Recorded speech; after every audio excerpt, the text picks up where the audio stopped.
नमस्कार और आप सभी का स्वागत है जियोजित स्पॉटलाइट में। हमारे साथ आज जुड़े हैं जियोजित के मुख्य इन्वेस्टमेंट स्ट्रैटेजिस्ट श्री गौरंग शाह जी। नमस्कार।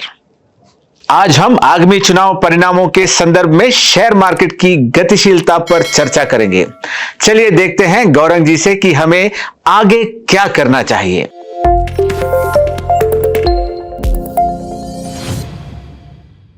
नमस्कार गौरंग जी, आपका स्वागत। पहले बाजार में अपेक्षा थी कि एनडीए अच्छी बहुमत के साथ सत्ता में आएगी, लेकिन अफवाहें हैं कि एनडीए के लिए यह आसान नहीं होगी।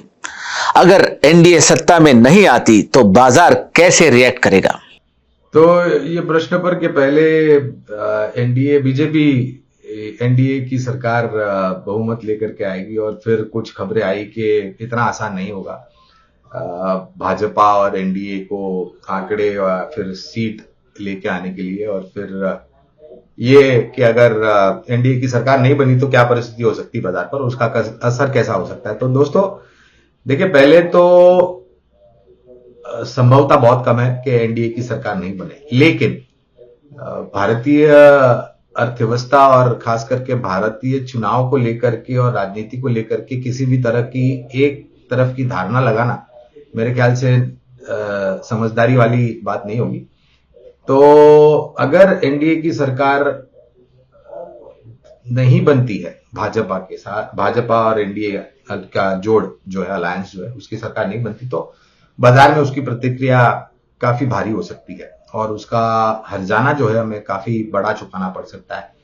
इसकी वजह यह है कि पहले तो जिस प्रकार से पिछले 10 सालों में प्रधानमंत्री नरेंद्र मोदी जी के नेतृत्व में एनडीए गठबंधन ने कामकाज किया है, भारत की अर्थव्यवस्था में सुधार हुआ है, भारत की छवि में सुधार हुआ है, और जिस प्रकार से गरीबी को धीरे धीरे करके हटाया है, बेरोजगार लोगों को रोजगार से जोड़ा है, वगैरह वगैरह जो भी हुआ है। तो और जिस प्रकार से इस बार एक मुहिम जो सुनने में आई है, अब की बार 400 पार, तो ये जो 400 पार की उम्मीद या आकांक्षा जो लोग लेकर के चल रहे हैं, उसके सामने अगर आप ये बताते हैं कि एनडीए भाजपा की सरकार नहीं बनेगी तो ये बहुत बड़ी निराशा बाजार के लिए हो सकती है, और ये निराशा कुछ समय तक चल सकती है। और उस परिस्थिति में 10, 15, 20, 25 उससे ज्यादा के नीचे के प्रतिशत में बात कर रहा हूं, 5, 10, 15, 20% से ज्यादा की गिरावट आप बाजार में आते हुए देख सकते हैं, और उसे रोकना बहुत मुश्किल होगा क्योंकि सभी लोग बिकवाली करेंगे। विदेशी संस्थागत निवेशक, स्थानीय संस्थागत निवेशक इंतजार करेंगे, सलीम मूल्यांकन का निवेशक जो आम है वो भी इंतजार करेंगे। तो अगर भाजपा गठबंधन एनडीए की सरकार नहीं बनती है तो हमें मेरे ख्याल से तैयारी रखनी चाहिए एक अच्छे खासे नीचे के तरफ के दायरे के लिए।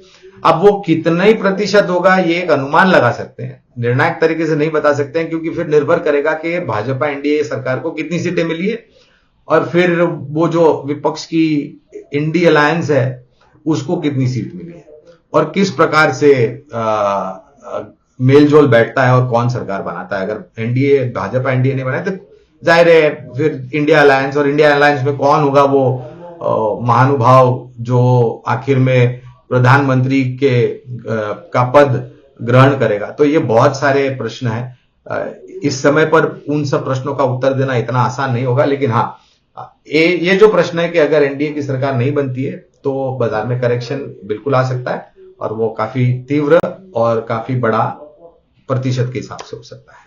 गौरंग जी, अगर हम हिस्टोरिकल डेटा लेते हैं तो पता चलता है कि बाजार चुनाव परिणामों को फैक्टर जरूर करता है, लेकिन इसे कोई लॉन्ग टर्म प्रभाव नहीं पड़ता। क्या आपको लगता है कि यही ट्रेंड जारी रहेगा? तो दोस्तों, हमारे भारतवर्ष में एक परिस्थिति ऐसी है कि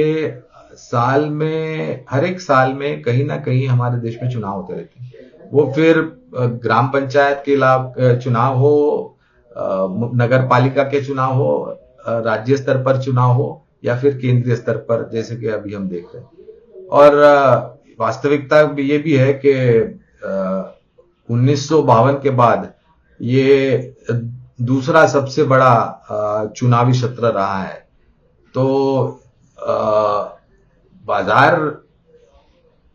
तो प्रतिक्रिया देगा ही और निर्भर करेगा कि किस प्रकार से नतीजे आते हैं। लेकिन एक बात है कि अगर निर्णायक तरीके से सरकार बन गई जो बाजार की उम्मीद पे है, तो बाजार में चुनाव के नतीजों के बाद थोड़ी बहुत नीचे के तरफ के दायरे और फिर उसके बाद धीरे धीरे करके जैसे नीतियां लागू होगी उसके बाद हमें ऊपर के तरफ के दायरे नजर आते हैं। और ये अच्छी भी बात होगी क्योंकि हमने एक नया सर्वोच्चम स्तर अभी भी बनाया है और बाजार को में इस प्रकार की गतिविधि इस स्तर पर बहुत कम देखने मिलती है। और एक बात यह भी है दोस्तों कि एक तो सर्वोच्चम स्तर पर बाजार कामकाज कर रहा है और अगर बाजार की उम्मीद पे चुनाव नहीं आए तो शायद थोड़ी बहुत निराशा हावी हो सकती है। तो बाजार प्रतिक्रिया देगा और लंबी अवधि के लिए हमारा नजरिया काफी सकारात्मक है। हर एक गिरावट पर खरीदारी की राय है। खाली एक ही है कि अच्छी सक्षम क्षेत्र और कंपनियों में निवेश करें, यही खाली हमारी गुजारिश या दरखास्त है। हम देख रहे हैं कि बाजार में वॉलेटिलिटी बहुत है। चुनाव परिणामों के हफ्ते के दौरान आप बाजार को कैसे देखते हैं? तो हमने बाजार में उठापटक बहुत देखी है दोस्तों और ये आने वाले 4 या 5 दिनों तक और हावी होगी। आज हम कामकाज कर रहे हैं 29 मई बुधवार का दिन है। कल 30 मई आखिरी गुरुवार महीने की एफएनओ की एक्सपायरी होगी और फिर 31 शुक्रवार जो कि जून महीने की एक्सपायरी का पहला दिन, 1 जून यानी कि 7वां और आखिरी चरण चुनाव का जो कि शनिवार है, उसी दिन 1 जून शनिवार को शाम को 5-6 बजे एग्जिट पोल आना शुरू हो जाएंगे। एग्जिट पोल की प्रतिक्रिया 3 जून को देखने मिलेगी सोमवार को और 4 जून को मंगलवार को औपचारिक स्तर पर चुनाव आयोग के द्वारा नतीजों की घोषणा है। तो आज से लेकर के 4 जून तक दोस्तों शनिवार और रविवार को छोड़ के बाजार में गतिविधि बहुत हावी हो सकती है, बहुत वॉलेटाइल हो सकता है, पहली बात। दूसरी बात, एफएनओ एक्सपायरी कल है और उसके साथ साथ इंडिया विक्स यानी कि जो वॉलेटिलिटी इंडेक्स है वो भी 2 साल के सर्वोच्चम स्तर पर है। उसको लेकर के भी वॉलेटिलिटी बहुत हावी होगी और एक दर्शाता है, वो एक मापदंड है कि किस प्रकार की उठापटक हम उम्मीद कर सकते हैं आने वाले समय में। और हमें लग रहा है कि चुनाव एग्जिट पोल यानी कि देखने के बाद सोमवार को 3 जून को और 4 जून को, खास करके ये 2 दिन और आज और कल, क्योंकि कल एफएनओ एक्सपायरी है, तो ये जो 4 दिन है यानी कि 29 और 30 और 31, ये 3 दिन मई के और 3 जून और 4 जून पहले 2 दिन जून के, जहां पर आपको बाजार में तीव्रता, वोलेटिलिटी, उठापटक बहुत ही हावी होती दिखेगी। और हमें तो लग रहा है कि दोनों तरफ के दायरे आपको देखने मिल सकते हैं, तो थोड़ा सावधान होने की उम्मीद होगी। और हम तो ये कहेंगे कि अगर आपने छोटी मध्यम अवधि के लिए पैसे लगाए तो मुनाफा समेट करके साइड में बैठ जाए, 4 जून के बाद बाजार में आइए और आप फिर छोटी अवधि के लिए आप रणनीति बना सकते हैं। और अगर आप निवेशक हैं तो इस उठापटक का फायदा लेकर के लंबी अवधि के लिए आप निवेश बिल्कुल कर सकते हैं। सर, आपके विचार में चुनाव का बाजार पर क्या प्रभाव पड़ेगा? तो काफी साल हो गए आजादी मिले और हमने काफी चुनाव भी देख लिए और हमने ऐसे भी सरकार बनती हुई देखी है जहां पर 12-13 राजनीतिक पार्टी की सरकार बनी थी, मिली जुली खिचड़ी वाली सरकार भी देखी थी। उसके बाद हमने ये भी देखा है कि एक बहुमत वाली सरकार देखी, और अक्सर जब भी एक बहुमत वाली सरकार होती है तो देश का विकास बहुत तीव्र गति से होता है।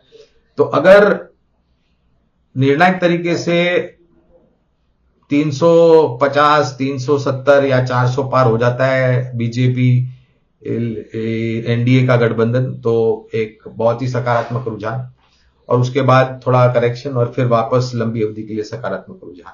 अगर ऐसा नहीं होता है तो मेरे ख्याल से उठापटक, जैसे हमने पहले प्रश्न का उत्तर दिया, उठापटक काफी हो सकती है। तो असर पड़ता है, लेकिन आपकी निवेश की रणनीति केवल मात्र चुनाव को लेकर के नहीं होनी चाहिए। क्या, कौन से क्षेत्र में आप निवेश करते हैं, कौन सी कंपनी में करते हैं, उसके क्या फायदे हैं, क्या गैरफायदे हैं, क्या नुकसान, क्या नफा वगैरह वगैरह, वो सब देखना चाहिए। गौरंग जी, शॉर्ट से लेके मीडियम टर्म में बाजार के लिए सबसे बड़ी चुनौती क्या है? सबसे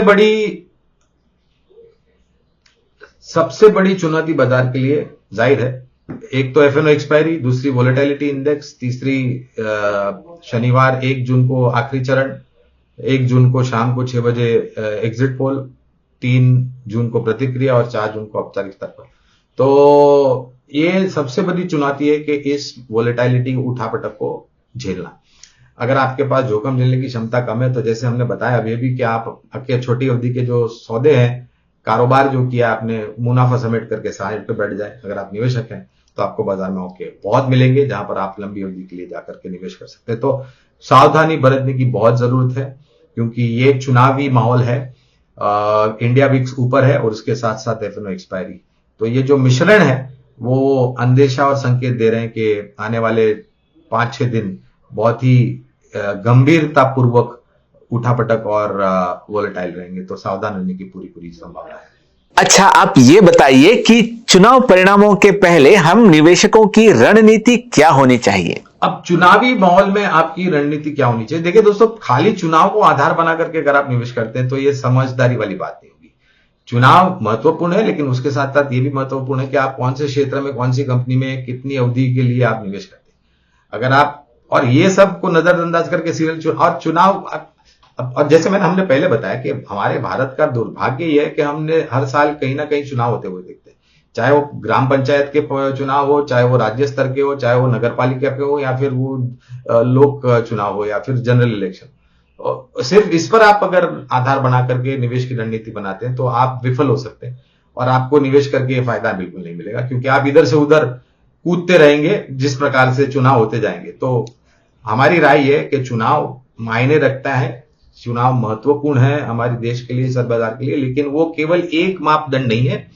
उसके अलावा क्षेत्र, कौन सी क्षेत्र की कंपनी, उस कंपनी में क्या कामकाज हो रहा है, वो मैनेजमेंट कैसी है, उनके प्रोडक्ट सर्विसेज क्या है, उनका मार्केट शेयर क्या है, वगैरह वगैरह बहुत सारे अलग अलग है, जहां पर आप ध्यान दे करके बाद में सुलझे हुए निवेशक बने, उलझे हुए कारोबारी नहीं बने। ये हमारी राय है। और गौरंग जी, आपके लिए एक आखिरी बहुत महत्वपूर्ण सवाल, परिणामों से पहले किन क्षेत्रों में निवेश करनी चाहिए? तो कौन से क्षेत्र में निवेश करना चाहिए आपको? तो क्षेत्र तो ऐसे बहुत सारे हैं, लेकिन कुछ सीमित चुनाव के आधार पर और जो प्रतिक्रिया चुनाव के बाद हम बाजार देगा और क्या परिस्थिति होगी, तो रक्षा क्षेत्र, ऑटो क्षेत्र, सीमेंट, एफएमसीजी, आईटी, भारतीय रेल से जुड़ी हुई कंपनियां, ऊर्जा उत्पादन से जुड़ी हुई कंपनियां और निर्माण कार्य यानी कि इंफ्रास्ट्रक्चर, ये कुल मिलाकर के 7 या 8 क्षेत्र है जहां पर आप निवेश कर सकते हैं लंबी अवधि के लिए। रिक्वेस्ट, विनती, दरखास्त ये होगी कि दिग्गजों पर पहले ध्यान दें और उसके बाद जो मझौले शेयर अच्छी कंपनियां हैं इस क्षेत्र में, वहां पर निवेश करें। लेकिन फिर से एक बार यही दोहराना चाहूंगा कि आप बाजार में आने वाले 4-5 दिन के लिए तैयारी रखें। अगर छोटी अवधि के लिए कारोबार किया है, जितना हो सके मुनाफा समेट के साइड पर चले जाए। 5 जून को आइए बाजार में, फिर सौदे लिखिए। और अगर आप निवेशक हैं तो आने वाले 4-5 दिनों में आपको बहुत बड़े मौके मिलेंगे निवेश करने के लिए। तो आप उस प्रकार से रणनीति बना करके अपना एक अच्छा सा पोर्टफोलियो खड़ा कर सकते हैं। बहुत बहुत धन्यवाद गौरंग जी, आपका कीमती समय हमारे साथ बिताने के लिए। Thank you very much. हमारी बात शांतिपूर्वक सुनने के लिए आपका बहुत बहुत धन्यवाद। उम्मीद करते हैं कि एक मजबूत, सक्षम और विकास करने वाली सरकार बने, जिससे हमारा भारतवर्ष का भविष्य और हम नागरिकों का भविष्य और मजबूत और सुरक्षित हो। धन्यवाद आप सबकी।